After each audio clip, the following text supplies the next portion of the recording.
इस एडवर्टीजमेंट में यहां पर लिखा हुआ है अवध ओझा क्लास, और जब हम लोग किसी दूसरे वाले एडवर्टीजमेंट में जाते हैं तो आप मेरे नोटिफिकेशन में देख लीजिए, यहाँ पे उसमें लिखा है अवध ओझा क्लासेस पावर्ड बाई, और उसके बाद एक और क्लास का नाम है।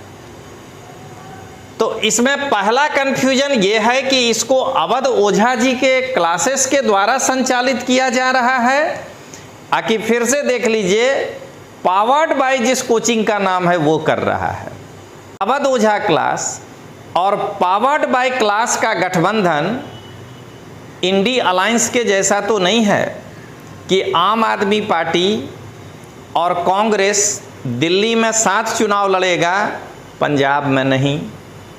आम आदमी पार्टी कांग्रेस दिल्ली विधानसभा में साथ चुनाव नहीं लड़ेगा, कांग्रेस टीएमसी साथ चुनाव नहीं लड़ेगा। आप जरा सोचिए कि जनता के मन में जो बात जाएगा वही आपके मन में ये भावना आना चाहिए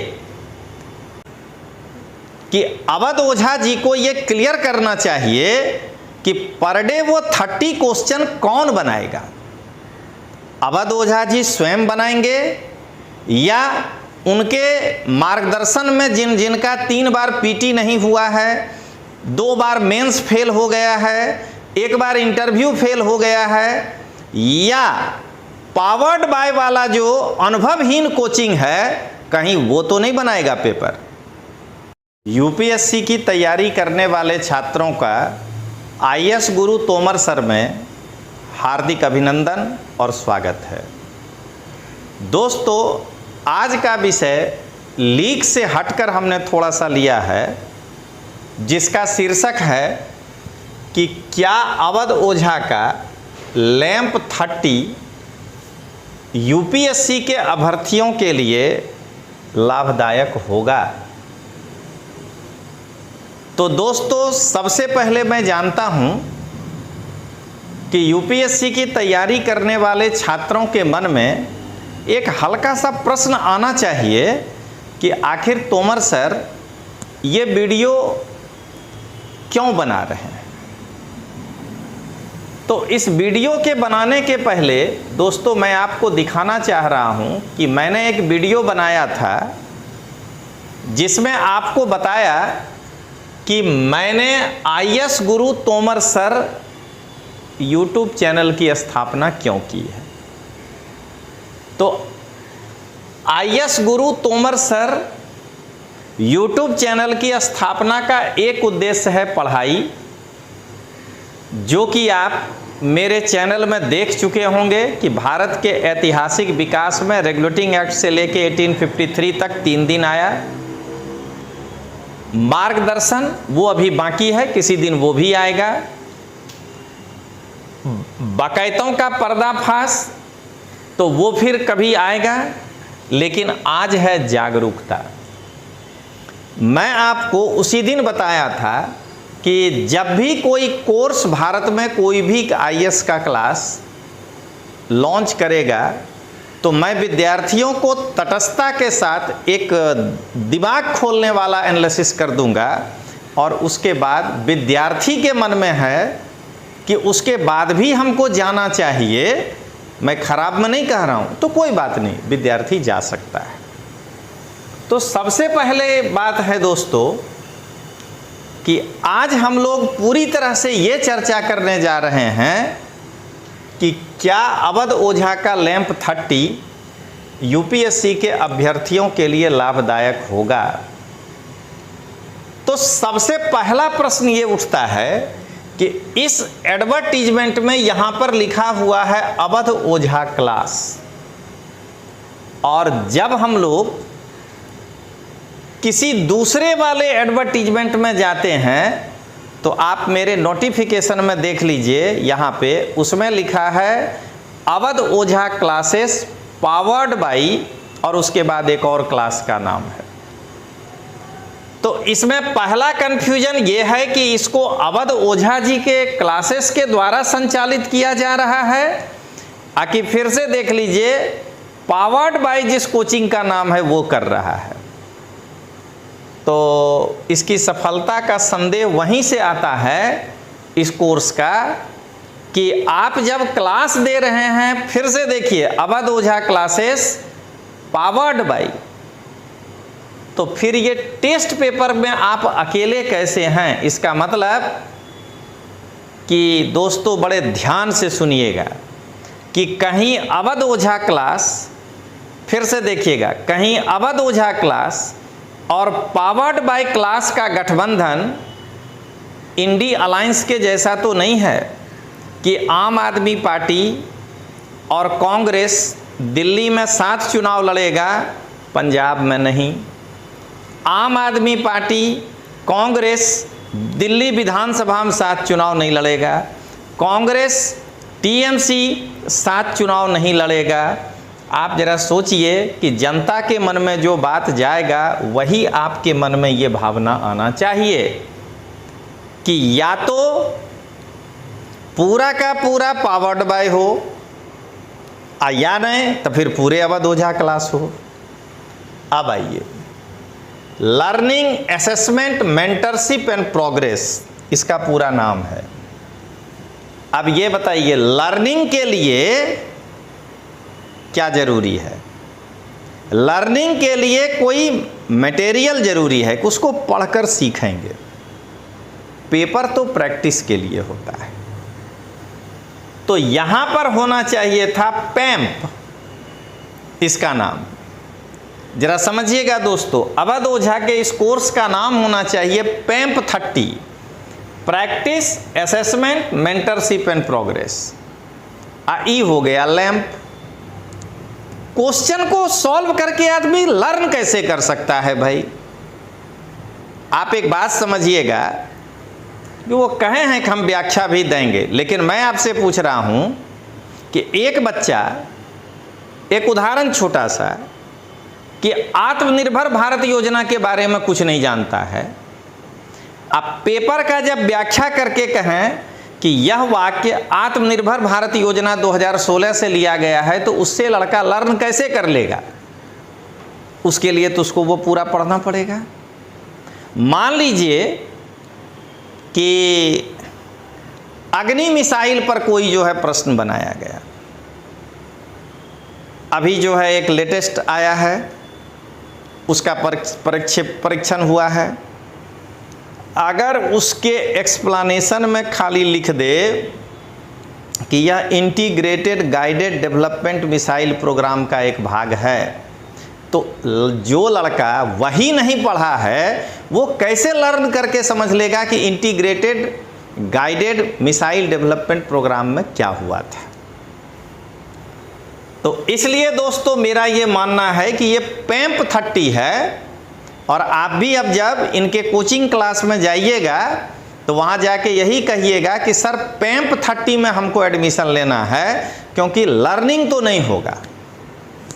अब आइए, इन्होंने कहा 30 क्वेश्चंस पर डे। सबसे पहला यहाँ पर प्रश्न ये उठता है कि अवध ओझा जी को ये क्लियर करना चाहिए कि पर डे वो 30 क्वेश्चन कौन बनाएगा? अवध ओझा जी स्वयं बनाएंगे या उनके मार्गदर्शन में जिनका 3 बार पीटी नहीं हुआ है, 2 बार मेंस फेल हो गया है, 1 बार इंटरव्यू फेल हो गया है, या पावर्ड बाय वाला जो अनुभवहीन कोचिंग है, कहीं वो तो नहीं बनाएगा पेपर? तो इसकी दूसरी समस्या यही है कि आप रोज जो है 30 क्वेश्चन में टिक तो मार रहे हैं, लेकिन वह क्वेश्चन प्रोटीन विटामिन है या केवल फैट तो नहीं है। दूसरा, इन्होंने लिखा है detailed solution to be provided assessment. तो सबसे पहले जो आप सॉल्यूशन प्रोवाइड करेंगे, तो अवध ओझा जी ये नहीं बताए कि उस सॉल्यूशन को बनाया कौन है। क्या किसी नए बच्चे के हाथ में किताब दे दिया गया और ऐसे लाल लगा करके वो व्याख्या काट के दे दिया? या कहीं वह बच्चा पीटी फेल तो नहीं है जो कि केवल अनुभव के आधार पर लाइन काटे जा रहा है, उसको पेपर से कोई लेना देना नहीं है।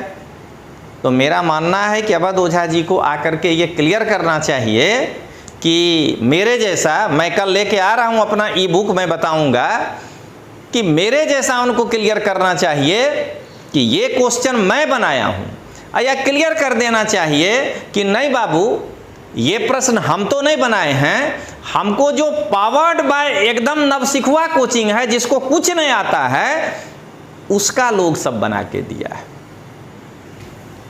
अब आइए दोस्तों, इन्होंने लिखा है मेंटरशिप सपोर्ट। यहां पर जैसे अवध ओझा जी भी सरकार के किसी योजना का एनालिसिस करते हों तो कहते होंगे ना कि एमएसपी की परिभाषा नहीं दी गई है। अवध ओझा जी कहते होंगे कि जम्मू कश्मीर के इस बिल में इस बात को क्लियर नहीं किया गया है। तो यहां पर मेंटरशिप सपोर्ट कौन देगा, ये क्लियर नहीं किया गया। अवध ओझा जी को ये क्लियर करना चाहिए कि मेंटरशिप सपोर्ट अवध ओझा जी देंगे या उनके कोचिंग को जो पावर्ड बाय कर रहा है, जिसको कि एकदम अनुभव नहीं है यूपीएससी का, जिसके कि एक भी जो है कर्मचारी के पास हो सकता है कि यूपीएससी का अनुभव नहीं हो, कहीं वो तो नहीं मेंटरशिप दे रहा है। और अगला इन्होंने लिखा है 2 mains question on a daily basis. सही में मानना पड़ेगा ओझा जी कि आप दुनिया का सबसे चतुर चालाक व्यक्ति हैं। आपके लिए एक इंटरव्यू में विकास दिव्यकीर्ति, क्योंकि वो भी आप ही के रास्ता पर है ना, तो विकास दिव्यकीर्ति बहुत अच्छा बात बोले थे आपके लिए। वो तो माइल्ड आदमी है, सब कुछ मिला के बोलता है। बोले थे कि मैं दुनिया का सबसे क्रिएटिव आदमी मानता हूँ अवध ओझा को। उनके कहने का यही मतलब था कि दुनिया में अगर कोई सबसे चतुर चालाक है तो वो अवध ओझा है। मतलब पीटी का 30 क्वेश्चन और मेंस का 2 क्वेश्चन। अवध ओझा जी, ये शोले का डायलॉग नहीं है, अरे ओ सांबा, पीटी में कितने क्वेश्चन है रे, तो उधर से पावर्ड बाय वाला आएगा सरदार 30, और मेंस में फिर पावर्ड बाय बोलेगा सरदार 2। बहुत ना इंसाफी है रे सांबा, पीटी में 30, मेंस में 2, अब तेरा क्या होगा रे कालिया, जरा सोच के देखिएगा। ये खुद कह रहे हैं 240 दिन में 30 क्वेश्चन अगर रोज देंगे तब 7200 क्वेश्चन होता है। अगर 240 दिन में ये 230 टेस्ट लेंगे, देखिए यही सब गिना नहीं गया है। इस टेस्ट की पहली कमियां हैं कि अगर 30 क्वेश्चन पर डे है तो 30 इंटू 230 10,500 प्लस नहीं होता है, या तो फिर किसी टेस्ट में क्वेश्चन ज्यादा होगा। तो अवध ओझा जी को मैं ये सलाह दूंगा कि हिस्ट्री में हो सकता है कि 2-4 लाइन वो पढ़ा लें, उनको मुखर्जी नगर के किसी बेस्ट गणित के टीचर से पढ़ना चाहिए। सो यहाँ 9,600 प्लस होना चाहिए, क्योंकि आप यहाँ कह रहे हैं कि 230 टेस्ट लेंगे, या नहीं तो 230 प्लस टेस्ट होना चाहिए। तो मैं विद्यार्थी को यही कहूँगा कि जब वहाँ आप जाइए तो पहले पूछिए कि 10,500 प्लस क्वेश्चन होगा कि 9,600 होगा। अब जरा देख लीजिए, 230 टेस्ट, 240 दिन अगर 2 मेंस का क्वेश्चन दिया जाए तो ओझा जी किसको बेवकूफ आप बना रहे हैं। Per day 2 question. जरा विद्यार्थी गण ध्यान दीजिएगा, मैं किसी का विरोधी नहीं हूँ, मैं बस एक ही कौम को जानता हूँ और वो है मेरा यूपीएससी का तैयारी करने वाला विद्यार्थी कौम। उसका अहित करने जो निकलेगा, आईएएस गुरु तोमर सर उसके विरोध में वीडियो बना के रहेगा। तो जरा देखिए, आप समझिए, 240 दिन आपको 2 प्रश्न रोज मिलेगा, 480 प्रश्न।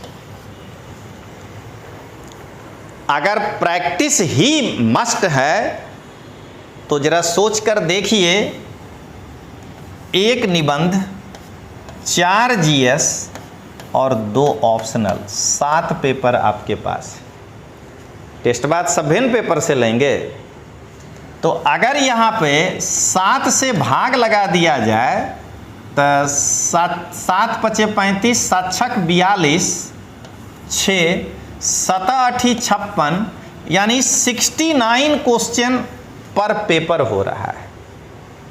निबंध के लिए तो मैं मान लेता हूँ कि ठीक है, लेकिन 69 क्वेश्चन जीएस 1 में अगर आप लड़के से प्रैक्टिस करा रहे हैं तो ओझा जी आपको पता है कि इसमें 3 भाग है, इतिहास, भूगोल और सोसाइटी। एक पर कितने क्वेश्चन बने? तो आप जब इसको 3 से भाग लगाएंगे तो 23 प्रश्न। क्या काफ़ी है?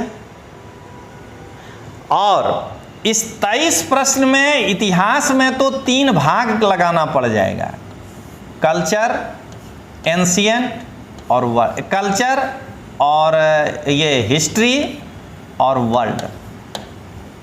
क्या 7 प्रश्न कल्चर पर लिख करके लड़का कॉन्फिडेंट हो सकता है कि उसकी प्रैक्टिस हो गई?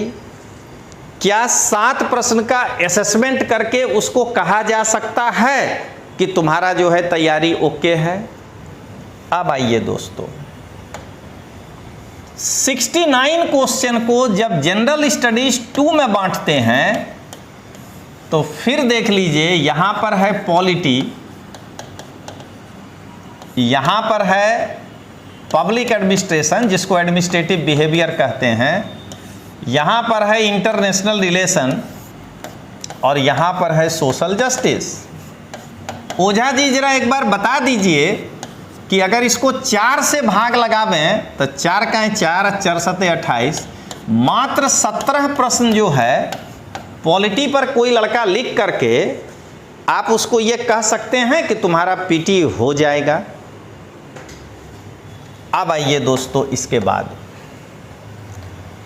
अब जीएस का पेपर 3 जरा ओझा जी बताइएगा। 69 में पर्यावरण,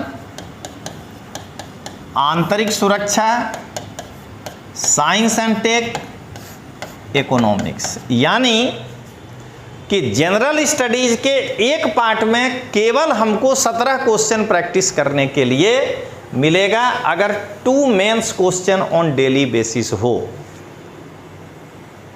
आप जरा एक बार सोच करके देखिए कि आपका क्या होगा। अब ओझा जी जिस विषय का मेन मास्टर होने का दावा करते हैं, जरा बताइए उसके साथ कितना बड़ा अन्याय है। अब कोई लड़का यदि हिस्ट्री का ऑप्शनल लिया है उनके यहाँ, क्योंकि मैं फिर कह रहा हूं कि अगर ओझा जी यहाँ लिख देते कि 2 मेंस क्वेश्चन ओनली जीएस, तो मैं ये एनालिसिस नहीं करता, या जीएस एंड एसे तो भी मैं नहीं करता। आप तो कुछ बताए ही नहीं है ना। आपके द्वारा पारित अधिनियम में इतनी कमियां हैं ओझा जी। तो अब मान लीजिए कि हिस्ट्री में आप 69 क्वेश्चन हमें देंगे, 2 भाग में ये बटेगा, प्राचीन और मध्यकालीन, तो एक को कितने मिले? ज़्यादा से ज़्यादा 34 प्रश्न।